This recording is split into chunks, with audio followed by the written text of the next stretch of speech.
we've got two more products to talk to you guys about today. And we're kind of going a little out of order just because the next like 5, 6 products came in kind of all together. So we're going to move some stuff around. I'm going to hit you guys with the Batman Bat Glyph. What can you say about the Batman Bat Glyph other than it Why, was frustrating? why are you making it ominous? And why is there a little Pepe Le Pew in there? I don't know. It's Friday and I'm losing it, I think. I'm just losing my brain a little bit. I wasn't saying I didn't like it. I just wanted to understand the tone. Internally, we refer to it as the Batman, not a Batarang. Yes. Oh, you just want to start. You just want to start like that, dude. Let's jump into it though. Why isn't it a Batarang? Yeah. T. Well, let's look at it. So, to start with, so we did get. So this is actually built off of. This is a piece-wise. It's kind of cool. There's actually several different versions they made for the film. This is the actual 3D prints from the studio files for the one that we decided to replicate. There's another version that's a little chunkier for like a stunt suit. There's one that's kind of articulated, and then there's this version, the one that we replicated here. This is like I said, the master 3D print. This is also painted up just to sort of give sort of general paint guidelines. But as you can hear, like when you click on like it's just plastic. And I was talking about how it's not a Batarang because for the longest time when we started doing this, we were asking the studio, what should we call it? And all they could tell us was not a Batarang. But they wouldn't tell us what else it was, because what it was a secret. And so they didn't want to give away a spoiler for the film. But they just kept calling it the not Batarang. It is not a Batarang. Do not refer to it as a Batarang. Do not put Batarang on the packaging. So that is why it is just internally lovingly referred to as the not Batarang. Right. And also, it's important to, this is cathartic. It's going to allow Tyler and I to have a verbal exorcism about this piece. We need to get it out. We've not had time to, appropriately mourn the process that we had to go through to get this done. So echoing a little bit of what Tyler was just talking about, we worked directly with production on this piece while the film was going on. Actually, I think they were in post. They were still shooting, like they were on. Yeah. Or were they doing pickups, or were they still in? I don't remember, but they were still shooting. I believe because of the time change, I believe they were shooting in London, and so like that's what it was. One of the kind of goofy things, like you'd send a question off and you'd have to wait till the next day because the time change. Because I believe they're still shooting at their London location for this, and they didn't even know what to call it. So that was fun. But that's going to be the theme of this, Amy. This is just, we got to get it out. It's poison. It's like margarine. Can't have it in your body. Let's do it. So as we started to acquaint ourselves with the don't call it a Batarang thing, we started to see, excuse me. I'm physically allergic to this topic. It's closing my throat. Yeah, my hands are swelling and itching. Yeah, my tongue is swelling in my mouth right now. Yeah, it could turn bad real fast. Anyway, so we're familiarizing ourselves with the piece, and we started. There were multiple files that were being sent over. One of them, of course, is what we ultimately refer to as the hero prop, and that's actually the piece that really only gets any action in the film when dude's hanging on the rope, and then the very end. Yeah, and he slices his way off, and that's when you see the piece that's not a Batarang in a horizontal configuration. Now, some of the things that confused some of the collectors out there when the piece dropped was in the suit. You physically see it in a V configuration, and the end of the wing, if you will, is kind of turned in a little bit. Well, it conforms to it like a human pectoral. Right. It's tilted back. Right. As a person would be. And that's a completely different file. And this is where we can spend a lot of time talking about movie magic, where we're supposed to believe that one prop can do all these things. The original was just a 3D printed piece. The prop maker, actually, there's a video somewhere online where she's showing how, or I believe she's showing how it was painted, or ultimately the finish was put on it. And it speaks to how actually small it really is. It's just not a giant piece like a classic, Adam West battering or anything like that.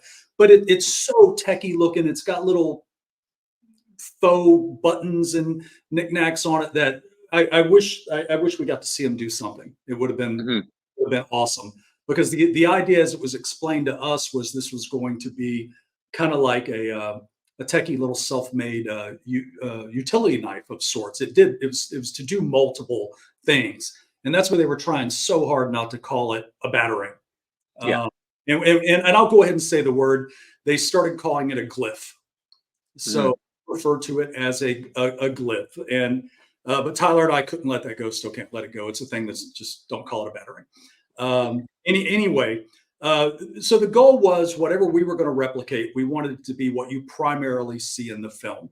And so what you primarily see in the film is exactly what's on his chest, but that file is blank on the there's no detail on it. It's just detailed on the front. So you can't replicate that, or you kind of have to make up what's on the back, and it would have looked goofy setting rounded. It sat weird. It didn't lend itself to be replicated properly. So, and in point of fact, it didn't lend itself to be a gadget in the film in that configuration. That's why you see it flat in that horizontal configuration. So that's ultimately what we went with, and that was the file that had detail on both sides.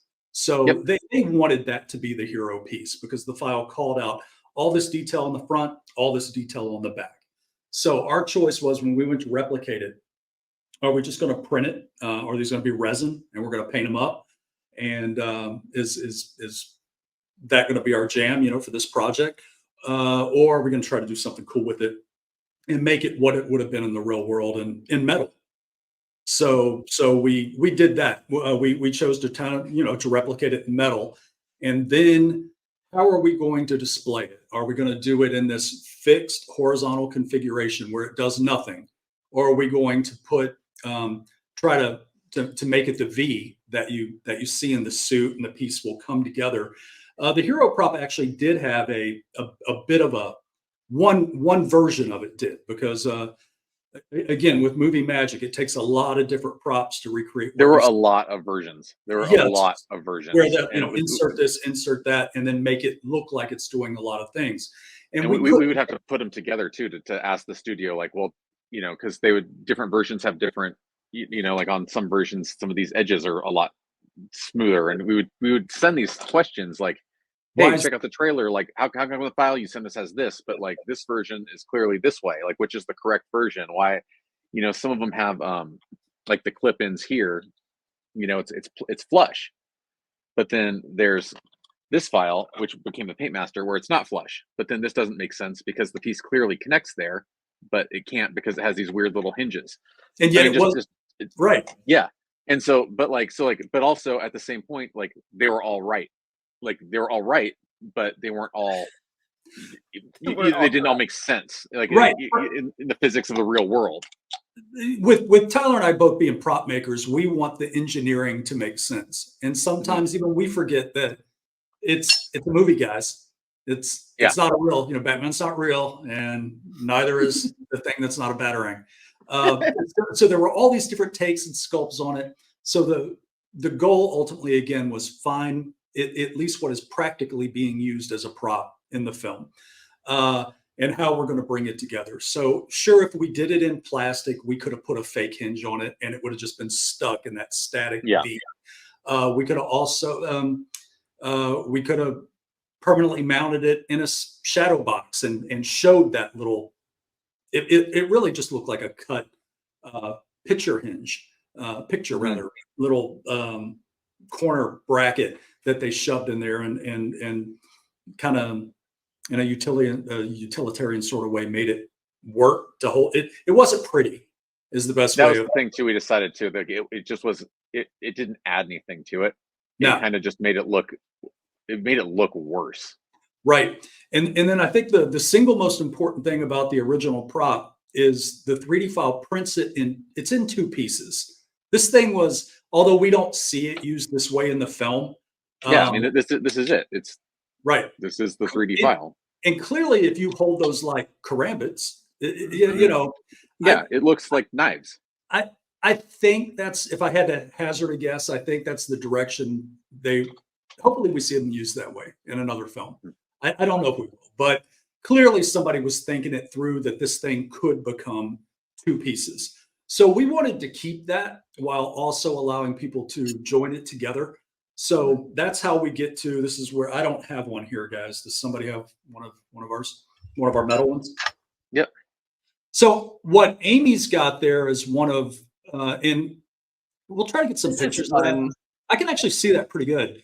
So it really speaks to how clean that pole ended up being in metal. Yeah, this is unpainted. So Yeah, we liked them so much. They were so clean when they were coming back that we ultimately ended up, all of us wanted one. So we asked the factory, hey, give us a couple raw ones. They're so pretty and clean. But what we wanted to do was put magnets on them, you know, to ultimately hold them together. And we knew people wanted to play with them a little bit, so we also took a little liberty with what you see. There's some connection points on the actual prop where that Yeah, you can stick a little. You can see the holes where you can stick yeah. a So little, we just cleaned up that reinforcement. area that was in the original prop, and we wanted it to do something, be more like a real practical prop. So we knew people would want to hold it in that horizontal fixed configuration that you see in the film, but we wanted it to be more and true to what the actual file called out for, and that was a two-piece prop. So we reinforce it with a couple little pins so it can be a little more sturdy when you're holding it this way, and then you've got that option. Do you want to display it in a V? Yeah, you can display it in the V. Do you want to pin it together and have it just stay in that horizontal configuration, and so forth? So the idea was to take something that ultimately ended up just being, it's in real life, it's just a utilitarian kind of simple piece, but we wanted to be all it could. So it ended up being manufactured in metal. It gets a great finish on it. Gives you a little bit of option on how do you display it. And there you have it. I feel like I rattled on that really long and incessantly. So there you are. there was a lot to go into that one, though. It was a lot more complex because you guys were working on it while the movie was still in production. And it's I mean, not a that's battering. It's yes. Not a battering. battering. No, no matter what, it's not a battering. So Tyler, you want to get more into it not being a battering and then all the things that happened where it became a battering? It's still not battering for us, the Glyph, but Well, that was one of the other. So to get sort of into a more like internal, I don't know, some people kind of like to hear this stuff, like just why certain decisions are made. yeah, To get into a more internal version of also why we added magnets and did some of these things was because it's not only it's not a battering, but it was also we don't know what to call it for so long that unbeknownst to us, occasionally studios overlook who gets licensed what, and a couple other studios also were licensed this same piece. And because it took so long to get legal naming of this, we started realizing that other studios' versions of this were being released and occasionally called battering, which was another issue we had. But they're all different from ours because, again, like we did with the Goonies coins, it's like other studios have made or Goonies keys. Like other studios have made Goonies keys. How can we make a Goonies key that's different? You know, one other place, I believe it was just solid. Like I don't think it could move. The other ones is, I think theirs is just cast one piece like this. Another it's studio made one that's like really overly weathered. And so we were like, all right, well, if we're going to make this and there's other people making it, let's make ours different. So we did kind of an as for first built, as they refer to it, as for built, first built paint job. And we did the option with the magnets for display, just to sort of differentiate ourselves from other ones on the market. And also ours not being called a battering. and it is exactly as it appeared on the file. It is as close as you're going to get to a screen used piece, and it's actually in metal, very clean metal. And back to the, and we'll let it go after this. I'm feeling better at getting it all out. Me too. One of the lighter. things that, well, yeah, one of the first things that was so disappointing, we were starting to do show offs of this thing. Hey, we're a new company. Look what's coming. We still don't know what to call it, but it's getting ready to clear the factory and be packaged, and they're wanting their artwork. So right around then, one was released. It was actually released in association with one of the studio stores, and it says Batarang on it. It says Batarang all across it after us being told for months. Yeah, the authority, the very people Batarang. who said don't do this, well, they did that, and that was vexing. Yeah, as a new company, we're like, what's up? And then you would see other people just really trying to follow the rules. So in addition to everyone, and it's not an exclusive, there were, but we didn't know that. We thought, we had that category, that was our property, and we were going to be making it. And man, there was half a dozen people who were dropping bat glyphs and batarangs, and it was really confusing people because everybody had a different take on it. And then at the time, we just didn't have the opportunity to educate anyone on it. So this is really the most we've spoken to it years later. Well, because it was all like surprise to us too. We're getting all ready to pump our thing, and then another company announces it, and then you're like, oh, okay, let's wait a few months. Or then another company announces it, and then a company announces it being called the thing you were told the whole time not to call it, and then the studio tells you it's not supposed to do that, but it does. And it was the most confusing thing, because that's what happens too. And I mean, to the point, like, make this a teachable moment. This is what happens when studios have big budget blockbuster style films that they want to release, and you're supposed to be developing product to release when the film does, but they're still trying to keep everything about the film secret. So like, we're releasing this prop replica, but the studio can't tell us what it's called or what it does. And yet we have to have enough lead and engineering time to let it release about the time that the film does. And I think that's sort of universal across the board, where it's, back in the old days, they would even show you rough cuts of films, so you would know. And now it's like, I mean, now the internet exists. It was a whole different level of, it was like a whole different level of contractual, like, security obligations to be able to get stuff directly from set, versus it wasn't just our regular reps. It was like a whole different category of people to even talk to about this project. And that's another thing people might find interesting, the stuff we go through, the NDA agreements, the non-disclosures, just for us to see clips of the movie, just for us to get photos back. I mean, we were getting some pretty good pictures of the suit and how the glyph seated into the suit and how it was removed. So we got to nerd out on that a little bit, and that was fun. But the vexing part, the most frustrating part, was as we wanted to start show, because we like to show behind the scenes, the piece coming together, what we're working on. And they had us on there's no behind the scenes. Yeah, we were on a blackout. And so they don't want anybody to see anything, and collectors know this. Look to the action figure. So there's just tons of action figures coming out that has the very thing all over it that we want to talk about.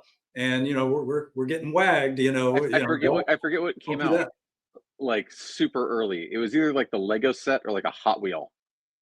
Yeah, and I remember buying. I think I bought one, or at least took pictures, and it was like sending it to them, being like, "Can we please show people that we're making this? You actually have a Lego set on. It's on the shelves at Target that has the same thing. Like it's like him on like there's like it's there. Batarang on it. Damn it!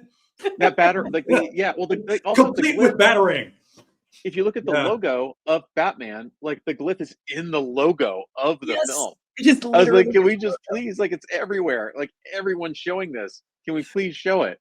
Yes. I actually forgot about that. The very thing we wanted to show off was in there. It's in the logo. It's right there. Yeah. Big red Batman is the glyph.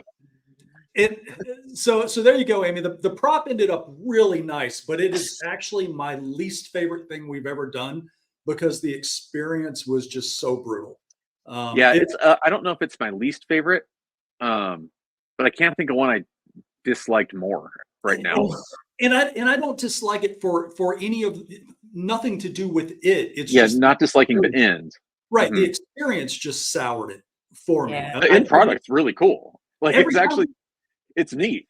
Well, that's what I mean. Every time we do a prop, there's a honeymoon period. You know that when we get our final samples in, and we're like, oh, we love it, and it's like having spent all that time in the kitchen, and your project has come to fruition, and there's a honeymoon period where we get to fawn over and touch things and love them, and we end up with 7 or 8 of them out in front of us, and from an engineering point of view, from bringing the job across the finish line, yeah, we got that. But I felt so beat up on it getting there. I mean, I've got one in my collection that's on the shelf, but out of it was paddling upstream the whole time. Yeah. And we've done a lot of stuff in a short amount of time. So if I'm just keeping it real, that one just bugs me for everything that went into it and the experience. But the end result is beautiful. I mean, I love the prop. The prop's fun, and I hope they use something similar in the next film. Don't know, but we still got plenty of them. So come get one. Yay. Or 2. There you go. Well, but this is actually a great. What's good about this though, because I know what we're going to talk about next, and what we talk about next is like, I think it's all 3 of our kind of like a happy place prop. Oh, yes, I think so. Yeah. So we're going to put the cathartic conversation about the back Glyph to bed. Does everybody feel better, Tyler? You feel better? I feel better. Yeah, I do. I feel like I can go on with my life a little bit easier now. I do. There you go. Yeah. I'm going to be able to comb a little bit of my therapy back a little, maybe say 15, 20 minutes on the couch at my next session. So yeah, I feel better about it. Oh, Ryland, you haven't mentioned Batman this time. Like, no. Yeah, thanks for bringing it up, dude. It's gone. It's in the rearview mirror. I feel so much better. All right. Well, we're going to dive back now. Anyway, we're going to dive into a different property, Blade Runner 2049. Yay, we love that. I want to talk about our water action model. So this is a happy place. This is such a happy place. I love this piece, and it's one of my favorite pieces. It shows too because it's so much fun, and everybody kind of really gets behind it because it's just something silly and fun. Yeah, everybody loves it. Yeah, tell us a little bit about how this came to be. So everybody knows there were long before we had the license to do anything from Blade Runner 2049. There were bootlegs of the water gun out there, and they had weird nomenclature and odd things down the side, and they weren't 100% accurate, but they were close. They looked good. They were quite nice, but yeah, a little pricey, for being an unlicensed item, especially. But we liked it, and we were already working on the Hero blaster, our Hero Deckard blaster. And what a lot of people don't know is the tooling that we used for that was the same tooling that was used for the Hero blaster you see in the film. So when you see, most diehards know this, but when you see the Hero blaster, anybody got one? Anybody got a Blade Runner Hero out? I don't have one. Anyway, it's right behind me in the box, like in that white box back there. Yeah, Tyler, we'll talk about it. I've sent you 3. Amy has one. Yeah, I've sent you 3, Tyler. I don't know what you're doing with them there. I don't have one. That's an empty box. I don't know what you mean. Let it go. Let it go for now, bro. Let it go for now. No, they're being dispersed so freely. All right, we've hit a vein anyway. Okay, we've hit a snag. Water guns. Back to water guns. There's that shock we were talking about. Mine just went off. So keep us on track. Anyway, yes. So the tooling that was used for the Hero gun, we ultimately used for the water guns. It's the idea here is that these can be painted up. I mean, you can display them as is, have fun with them, use them as a water gun. They've got little rhinestones that can, sub for the LEDs on the side, but we include those separately so you can add them after you paint this if you want to. So I feel like I'm leaving something out though before Tyler distracted me. It's my ADD again. No, we're talking about how it's from the original. It's from the original. Yeah. See, there you go. Thank you. So what a lot of people don't realize is Deckard's gun. Now, all of us were we loved seeing that from the original Blade Runner. Deckard's kept his blaster over the years. He's clearly attached to Roscoe there, and he's kept that on him all these years. So it's nice that we get to revisit his favorite little sidearm in 2049. And our hero, replicated again from that tooling that you see of the one you see in the film, it was nice just to be able to use that on this as well. So if you paint this up and stick it next to a hero, it's very similar. And like the model kit, it's just, we were trying to have 3 different flavors in our pricing. Well, and it's a killer costuming piece too. It is. It's great for that, because if you want to spend $1,000 for a hero that goes on your shelf and looks great and is awesome, cool. If you want to make one from a model kit, we'll get you there for about $400. And these are nice for what are they, $55 now? So I am going to do a video, or Tyler's going to do one, or one of us will paint one of these up sometime soon and show what it looks like. And neat little things. So we made the grips on these removable fairly easy. We didn't want to glue them down hard, because this is what you want to keep translucent should you paint one of these up. So you mask off this area right here on both sides, and when you paint the rest of the gun, you stick your grips back on. They're going to be translucent. Light's going to shine through them like they are on the original prop. But these stay on just fine. It's just we wanted them to be removable and not welded in place. Rye, what about the orange tip on the gun? Can that be removed for paint? Sure, if someone were so inclined, yeah.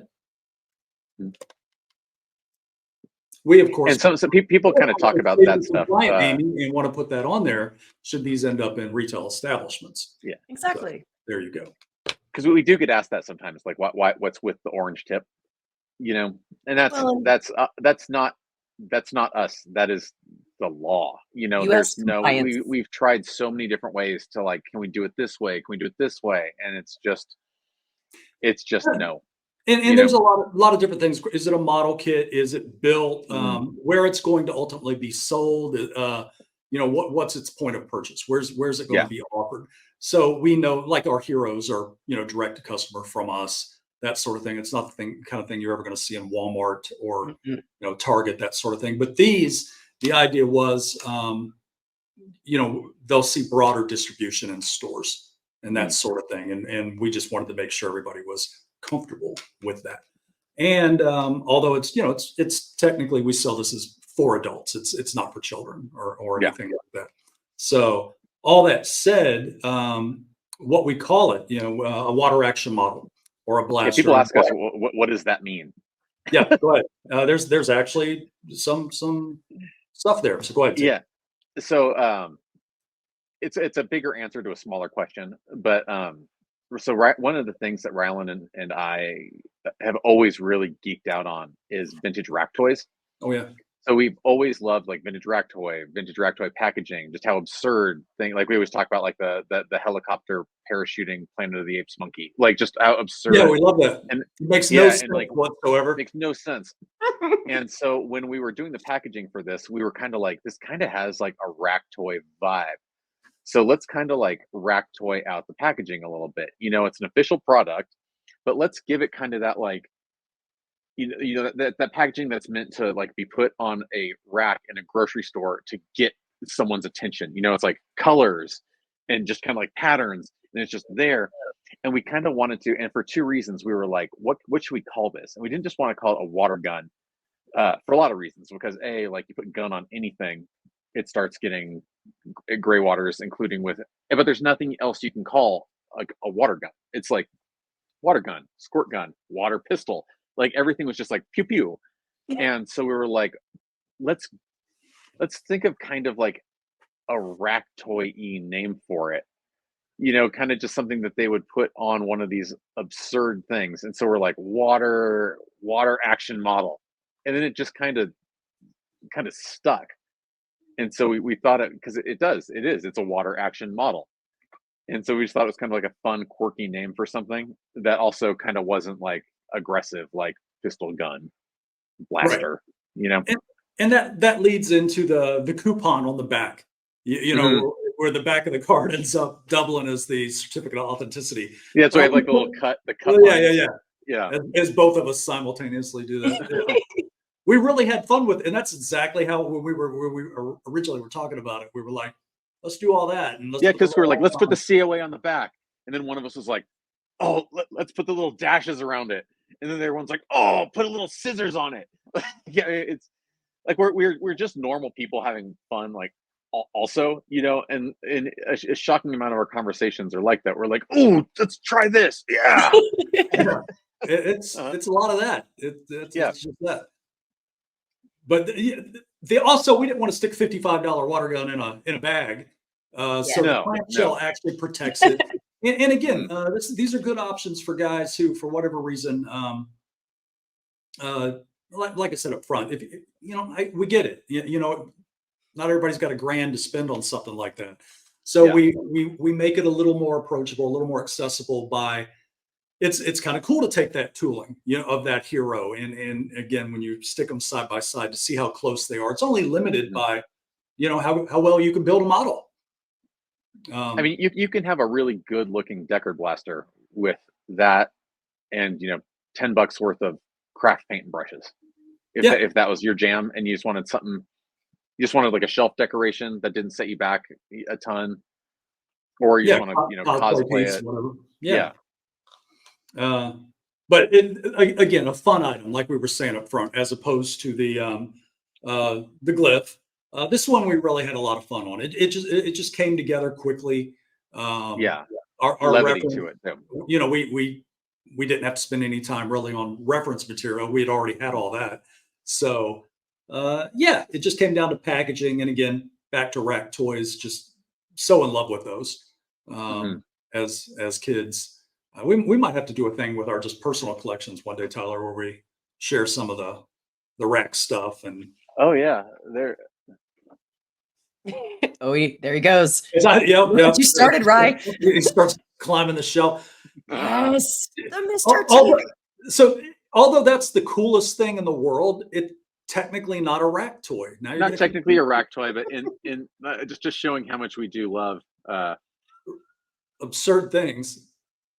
This would be Mr. T's. Head moved. Oh, wait, stick it back up, Tyler, because the best part about it is, so this is Mr. T's bootleg Mighty Car, but notice not only does he have the gun in one hand, for no real reason whatsoever, he has the battle axe, a chrome sci-fi battle axe in his other hand, just so he could get it done. Yeah, just because you never know and you'll need one and not the other. Yeah, I mean, he don't want to show up, short for anything. No. But yeah, I like that it's face lights up for no damn reason at all. So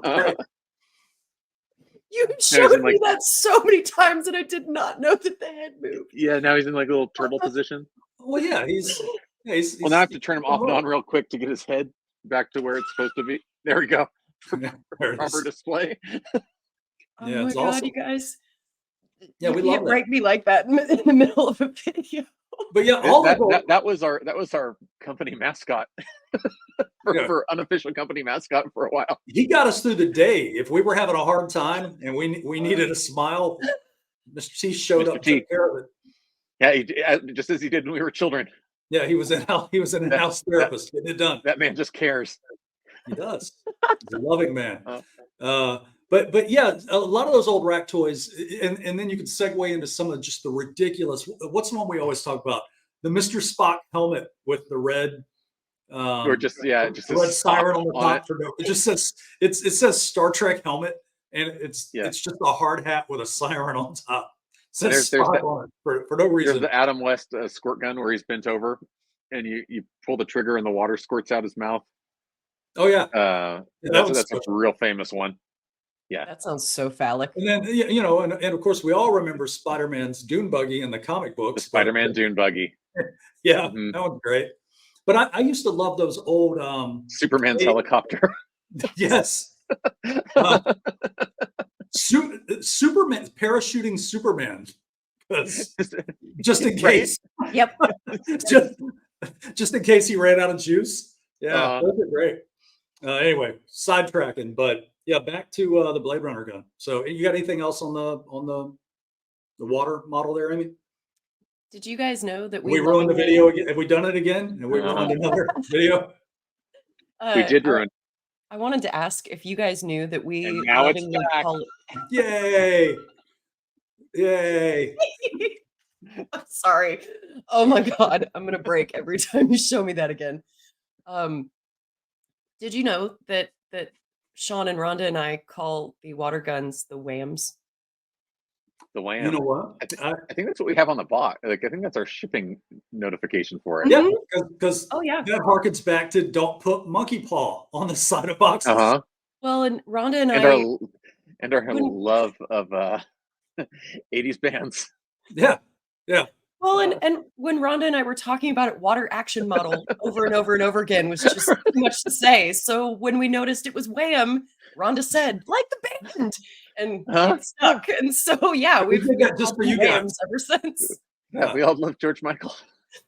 Who doesn't love George Michael? I mean, come on Uh-huh. now. That man was Last a treasure. Christmas. Uh-huh.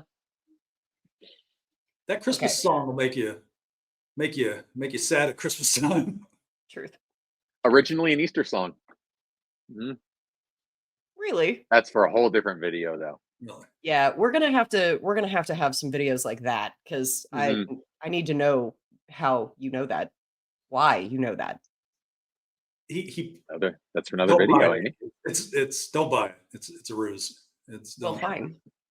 Well, then on that note, I guess I'm gonna wrap us up for the day, and we Yeah. will come back next time for before we more make it worse. stories and more fun Let's with Ryan and mercilessly Tyler. close it out. Yes. Well, thank you guys again for tuning in. Sorry we are broken on this Friday, and you guys have a wonderful weekend.